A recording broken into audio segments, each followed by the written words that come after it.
Armstrong confessing. Tina, what a fall from grace for a man who is idolized by millions, really.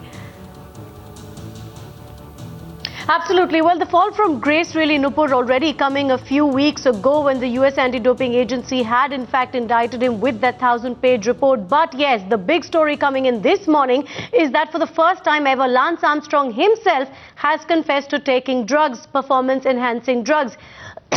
Armstrong has made the confession in his interview to Oprah Winfrey, and he's admitted that he took various kinds of drugs, including blood doping, was part of his program on his way to winning those 7 Tour de France titles.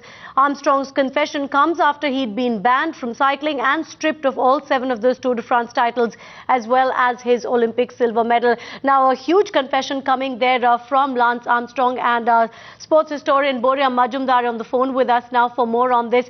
Boria, perhaps this confession was going to come sooner rather than later because he had been completely cornered with that 1,000-page report from the USADA. The fact is, the nature of the confession, in which he's gone on to say that not only was his US postal team not the most sophisticated doping program, but actually the fact that it was impossible for anyone to win in the years that he was competing without doping, puts an even bigger question mark on the menace of doping. Tina, 3 points here. One, why is it on an Oprah Winfrey show? I think it clearly demonstrates that Lance Armstrong is one of the biggest hypocrites of all time. One of the biggest cheats he was already proved. Now it's also proved that he is one of the biggest hypocrites of all time, because obviously it comes at a price. And Lance Armstrong must have commanded $1 million plus to give this interview to Oprah Winfrey, which will offset part of his legal costs now. 2, why is it that he's not doing a public press conference if he's so hurt and suddenly morality has dawned on him? Let the world media ask questions and not give an exclusive interview to Oprah Winfrey, which will then packaged and marketed to all parts of the world. 3, will he now come clean on the other people that he sort of says that at that point in time it was impossible to conduct or compete without doping? Will he name the others? Does he know anybody?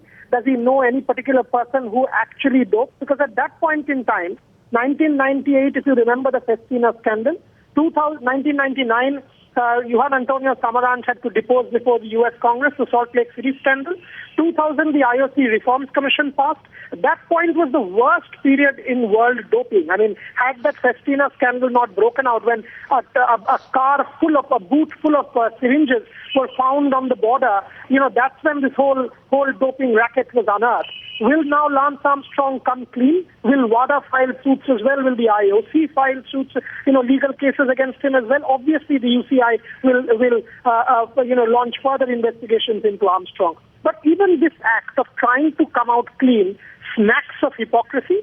It stinks. I mean, he's one of the biggest cheats of all.